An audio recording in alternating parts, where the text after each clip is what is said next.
seperti yakinnya Nabi Ibrahim tuh. Yakin, mau dibakar nyantai kan? Betul kan? Karena Nabi Ibrahim yakin sama Allah Subhanahu wa Ta'ala. Terus nanti gimana? Malaikat Jibril yang heboh kan? Heboh loh malaikat Jibril ini. Ini Nabi mau dibakar nih. Ini udah dikirim tim pemadam kebakaran lewat malaikat, ditolak. Malaikat pengirim hujan, malaikat pembawa angin, semua mau bantu, ditolak sama Nabi Ibrahim alaihissalam. Malaikat Jibril kan ya heboh, turun tangan langsung. Wahai Nabi Ibrahim, kamu izinkan kami nolong kamu. Enggak, saya enggak butuh pertolonganmu. Saya hanya butuh pertolongan Allah. Ya udah, kamu minta sama Allah. Ya Allah lebih tahu keadaan saya. Jadi saya cukup meminta dengan cara meyakini kalau Allah tahu keadaan saya. Ini jangan ditiru, ini akan berbahaya nih. Nah, kita ini makom yakinnya belum seperti itu ya. Jangan gaya, Allah tahu keadaan saya. Gitu diem aja gitu ya. Tapi hatinya risau, ini tenang. Hasilnya dilempar. Ya kan? Setelah dilempar, apa yang terjadi? Apinya padam? Enggak. Justru semakin besar. Nyalanya semakin hebat. Membakar? Iya. Kayunya terbakar semua. Kayunya terbakar. Nabi Ibrahim kebal? Enggak. Ini enggak ada urusan kebal dengan kebal. Nabi Ibrahim enggak dirubah. Nabi Ibrahim ya tetap Nabi Ibrahim. Ya Nabi, ya manusia. Kalau kena panas, dia akan terbakar. Nah, kenapa Nabi Ibrahim enggak terbakar? Allah pengen nunjukkan kepada manusia semua sampai akhir zaman. Ya, sampai akhir zaman. Api itu di dalam kendalinya Allah Ta'ala. Api itu dalam kendalinya Allah Ta'ala. Nah, makanya Allah, karena Nabi Ibrahim yakin sama Allah, Allahnya yang turun tangan. Hei api, kamu jadi dingin ya buat Ibrahim ya, dan selamatkan dia loh ya. Buat Ibrahim, khusus Ibrahim, yang lain tetap bakar. Keren deh ini. Dingin, enak. Ini kan menunjukkan Allah maha mampu. Allah maha mampu. Usahanya api untuk membakar nggak bisa untuk Nabi Ibrahim. Gagal usahanya api. Kenapa? Allahnya udah merubah. Khusus Ibrahim, kamu dingin loh ya. Kamu, apinya yang diperintah. Walaupun semakin besar Namrud buat api, tetap jadinya enak buat Nabi Ibrahim. Jadi kalau kita yakin sama Allah Ta'ala, menjalani hidup ini enak. Gak ada yang gak enak. Yang gak ada yang gak enak. Lah yang jadi masalah, sekarang caranya minta. Kan suruh minta nih. Udah yakin deh Allah maha kaya. Yakin Allah bisa mengayakan. Tapi Ustaz, saya ini udah minta loh. Saya udah sholat duha, nyatanya masih miskin Ustaz. Saya Ustaz, saya tahajud nggak saya tinggalkan. Tapi nyatanya saya ngelamar anak orang ditolak terus Ustaz. Nih, oke. Tahu nggak bedanya orang yakin sama orang coba-coba? Orang kalau yakin tidak akan pernah berhenti ketika dia gagal. Itu yakin namanya. Orang yakin itu tidak akan pernah berhenti ketika dia gagal. Tapi kalau orang coba-coba, itu gagal sekali, cari ganti yang lain lagi. Itu namanya coba, ya kan? Jadi kalau yakin, dia akan kejar terus, fokus dia. Saya yakin. Ini keyakinan yang seperti ini, himmatur rijal taqla'ul jibal, semangatnya menggebu-gebu dari seorang pria itu mampu untuk mencabut gunung. Mampu untuk memindahkan gunung. Keyakinan yang luar biasa. Nah, yang sekarang ini kita kalau doa itu sebetulnya yakin apa enggak? Lawang perintahnya Nabi, berdoalah kepada Allah dan kamu yakin diijabahi. Kan begitu. Ya kan? Yakin Allah menjawab doamu. Wa anta mustaiqinun, dan kamu yakin doamu dikabulkan sama Allah. Itu syarat terkabulnya doa. Nah, jadi doa mau kabul, syaratnya ya yakin doanya kok kabul. Nah, ciri-ciri orang yang yakin itu dia kalau gagal akan terus mencoba. Kenapa? Karena dia yakin berhasil. Lah kalau kita nanya ini, kalau kita gimana selama ini? Kalau gagal jadi yakin berhasil atau putus asa? Gagal mundur, teratur kan? Mundur, akhirnya sampai jangan mikir itu lagi. Saya kasih contoh yang hidup nyata lah. Ini sudah sampaikan di mana-mana ya. Kalau antum pernah dengar lagi, alhamdulillah, biar semakin merasuk. Tahu kucing? Tahu kan? Ya. Sepanjang Anda kenal kucing, berapa kali ketemu kucing yang gagal meminta? Kucing gagal meminta. Jadi kucing putus asa itu. Pernah ketemu belum? Nah, ada kan? Kucing itu kucing itu punya sopan santun yang tinggi. Kucing rumahan ya. Kalau udah kucingnya keluar kena pengaruh dunia luar, wallahu a'lam. Kita bicara kucing yang masih normal, kucing rumahan. Kucing rumahan itu dia kan tahu, dia dibawa ke rumah, maka yang kasih makan majikannya, betul kan? Maka kita kan kalau udah kucing itu dikurung di rumah sampai mati, maka yang ngurung itu masuk neraka. Karena dia tanggung jawab untuk memberi makan. Kalau sampai mati kelaparan, maka dia masuk neraka. Kenapa? Karena kucing itu bisa jalan kemanapun untuk cari makan, tapi kamu ngurung dia. Jadi kamu yang mengambil alih tugas memberi makan. Kan seperti itu. Nah, ketika kucing ini kucing rumahan, dia punya sopan santun tinggi. Kucing itu tidak akan makan makanan di atas meja. Dia tunggu sampai ada tuannya. Tuannya datang, meow, meow, dikelibeti, lapar, ya kan? Meow, naik ke atas meja, meow, nggak makan dia, meow, hai jangan nanti turun lagi dia, meow. Lama-lama apa? Kita kasih atau kita diamkan? Kasih. Banyak atau dikit? Dikit dulu. Ya kan? Meow, lagi. Tambah. Udah itu meow. Terus dia kejar itu yang jadi majikannya. Lama-lama majikannya jengkel nih. Dan ini. Meow. Habis? Enggak habis gitu kan? Tuh kan, enggak dihabisin gitu. Jengkel nih majikannya. Tapi besok meong lagi, ya dikasih lagi. Meow. Sama. Berulang kali dalam kehidupan, kucing tidak gagal meminta. Mana lebih hebat? Kucing yakin sama majikannya atau Anda yakin sama Allah? Kucing tidak pernah berhenti meminta sebelum dia dapatkan keinginannya. Sementara kita berhenti meminta baru beberapa hari dan keinginan tidak tampak terwujud. Apalagi kalau minta motor, tiba-tiba motor yang dimiliki hilang. Wah, tidak kabul nih doanya. Minta motor, tiba motor hilang ini. Tak kabul, ini tanda-tanda penolakan kok tampak gitu kan ya. Udah suudzon sama Allah Ta'ala, ini jelas nggak beres nih doa saya ini. Mestinya itu orang minta tuh nggak pakai henti. Minta dan minta, Allahumma subuh minta, zuhur minta, duha minta, asar minta, maghrib minta, isya minta, majlis minta, terus minta. Beres-beres. Apapun yang kita minta, pasti dapat. Pasti dapat. Saya tuh mau ngasih contoh, tapi ini siaran langsung. Ada kisah-kisah yang kalau saya bagi di khalayak ramai itu nggak enak gitu.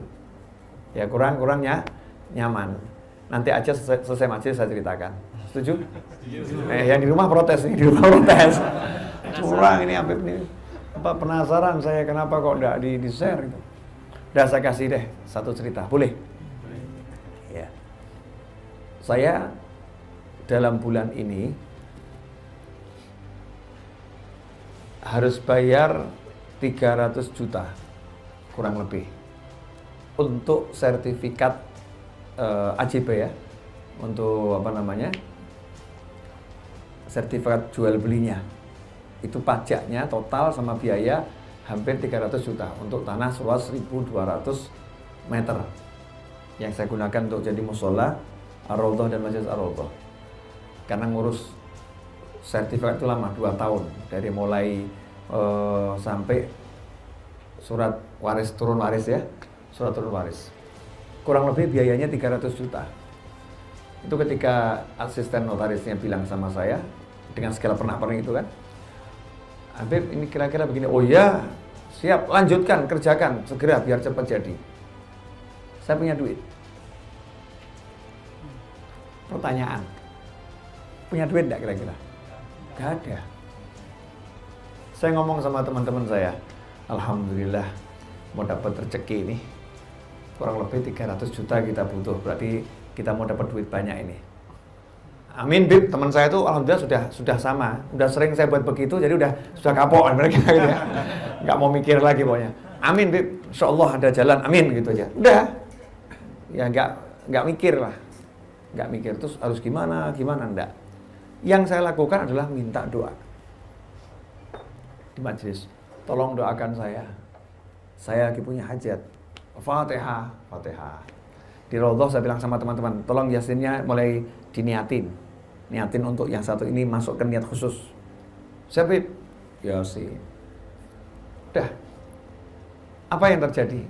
Saya pulang pengajian malam-malam naik mobil sama teman-teman saya dari Jogja manapun, saya bilang, yuk kita baca Al-Fatihah dengan niat semoga saya dapat uang 300 juta, Anda juga dapat 300 juta. Al-Fatihah. Mungkin orang lain bilang, Fatihah ya Fatihah aja, duitnya dong Fatihah.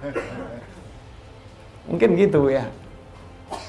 Udah, pagi-pagi saya lagi bersih-bersih rumah ibu saya, ada murid tuh yang datengin ke rumah situ bilang, Habib, itu ada yang pesen Habib suruh buka WhatsApp-nya dibuka. Oh iya, saya buka WhatsApp-nya. Ternyata ada orang mau transfer 300 juta. Tapi minta tolong, Habib tolong, itu saya transfer 300 juta, yang 200 juta ditransfer balik ke saya. Jadi saya tuh Fatihahnya kurang lengkap. Dia bilang minta 300 juta, enggak ngomong 300 juta buat saya mandek itu enggak gitu ya. Tadi kan bilang minta 300 juta, jadi doa yang detil, doa yang detil. Jadi saya dikerjain sama Allah nih, senang saya nih, Allah ya Allah cakep bener nih. Ya, 300 juta bener. 300 juta masuk. Yang 200 juta dikembalikan ke saya, yang 100 nih untuk ikut andil menyelesaikan urusan sertifikat. Saya bilang alhamdulillah ya Allah, maha baik bener kok ya Allah, modal Al-Fatihah langsung dapat. Nggak capek-capek, nggak perlu tahajud, nggak perlu puasa Daud, nggak nyampe ya Allah nih. Nggak mau nyampe puasa Daud, Fatihah, Yasin, teman-teman minta doa orang banyak, subhanallah, kelar. Masih kurang 200 juta. Tapi saya yakin gitu loh. Saya yakin lagi diproses sama Allah. Tunggu cairnya aja, gitu aja kok repot. Coba kalau saya mikir, usaha saya jual DVD 50.000 untuk dapat uang segitu. Iya, kira-kira nyampainya kapan? Jual buku harga 50.000, saya jual buku harga 50.000, tanya sama teman-teman saya. Buku harga 50.000 sampai di pengajian saya jual pengumumannya begini.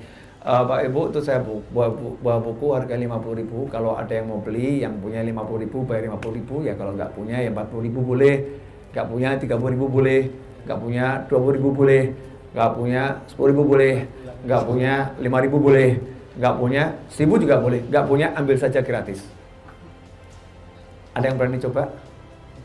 Bawa belakang aja Pak Cepi, bawa kopoyak gitu. Misalnya itu kan ya. Udah bener seperti ini, tanya tuh sama teman-teman tuh ya, yang ikut sama saya, seperti itu, 1 dus, 2 dus. Hasilnya kadang habis, sering nggak habis. Aneh kan? Ambil gratis tapi nggak habis. Karena Allah yang bagi rezeki. Jadi saya lihat betul nyata itu, rezeki itu Allah yang bagi, yang ngatur. Walaupun kita bilang silakan ambil gratis, tetap tidak ambil, karena Allah cegah dia. Jangan kesian Habibnya tuh, gratis habis, kesian Habib. Jangan. Allah yang bilang itu. Allah yang ngatur gitu. Nah, itu cara saya. Cara saya seperti itu, karena saya yakin semua. Jangan pakai ilmu ekonomi, nggak masuk itu. Nggak beres. Ilmu ekonomi susah. Nggak bisa masuk, diterapkan dalam ilmu yakin yang sama Allah Ta'ala ini tidak bisa masuk. Ustaz, kita kan harus mengatur. Iya, kita atur. Itu juga bagian dari saya mengatur. Kok bisa? Kalau ada orang nggak punya, kemudian dia dapatkan buku dengan uang 1.000 rupiah, bisa dulu, dia seneng tuh. Orang itu senang, pasti muncul doanya. Itu yang saya harapkan. Mudah-mudahan tuh Habibnya itu dapat rezeki yang banyak. Pasti begitu. Soalnya Habibnya baik hati, bagi-bagi. Nah, kalau Anda nggak suka bagi-bagi, didoakan orang juga sama doakan. Mudah-mudahan cepat mati, kan sama. Dapat doanya tuh. Kalau kita nggak baik hati kan begitu. Nah, ini kalau memang kita baik hati, mau bagi-bagi begitu. Ini contoh ya, tahadutsan benikmah. Allah akan menggerakkan orang tuh. Allah akan gerakkan orang nih, kamu. Nih, kamu pokoknya suka nggak suka harus. Nanti mungkin orangnya sadarnya 2 bulan kemudian, ngapain dulu saya transfer buat dia gitu ya. Baru sadar, karena Allah yang ngatur. Al-Qahar. Ya Al-Qahar, Allah yang ngatur. Jadi jalannya rezeki tidak ada yang bisa diduga. Makanya jangan pernah batasi rezeki Anda dengan pola pikir harus begini, harus begini, harus begini, harus begini. Lalu Allah Maha Bisa kok kita ngatur Allah, kan lucu tuh ya. Ya Allah datangkan rezeki saya lewat sini ya. Allah datangkan rezeki saya lewat sini ya. Ya Allah datangkan rezeki saya. Ya, yang mau ngasih siapa sih? Saya mau nanya, yang mau ngasih siapa? Saya mau ngasih Anda mobil. Saya mau kasih kamu mobil, misal begitu ya. Terus orangnya cincong banyak ngomong gitu. Habib tolong Beb ya, jangan dikirim hari Senin ya Beb ya. Nanti kirimnya hari Rabu Beb. Tolong Beb ya, nanti kalau dikirim Beb ya, tolong lewat pintu belakang ya Beb ya. Ya Habib tolong juga nanti mobilnya kalau bisa joknya diganti ya Beb ya. Oh begini, jadi ngasih atau batal? Batal, banyak ngomong kamu. Tapi ada satu orang, mau saya kasih mobil, mau Beb. Udah, ya tunggu aja, siap Beb. Gitu. Orang nggak banyak ngomong, saya ngatur toh. Sana, telepon sana, tolong diatur, dikirim yang baik. Coba ditanya deh, warnanya sukanya apa. Orangnya diem. Yakin sama yang mau memberi. Nah Allah nawari sekarang, aku yang punya 7 lapis langit, aku yang punya 7 lapis bumi. Aku yang punya semuanya, minta sama aku. Udah minta kita? Enggak, ngatur. Ya Allah, tolong datangkan rezeki ya. Saya ini jualan roti, ya Allah. Tolong datangkan rezeki ya. Minta rezeki dari roti. Kamu paksa Allah kasih rezeki kamu dari roti. Kamu paksa Allah pakai kerja kamu untuk datangkan rezeki. Emangnya Allah itu pembantumu? Silakan kamu jual roti, silakan kamu jual kopiah, silakan kamu jual buku, silakan kamu kerja dimanapun. Tapi jangan bilang, ya Allah, beri saya rezeki dari sini. Karena Allah udah bilang, aku tidak pernah mengasih rezeki kepada hamba yang beriman kecuali dari arah yang gak pernah dia duga. Karena Allah pengen hambanya minta terus, hambanya berharap terus, hambanya dalam harap terus sama Allah. Paham enggak? Nah, berarti kalau gitu enak gak ya? Enak. Enak.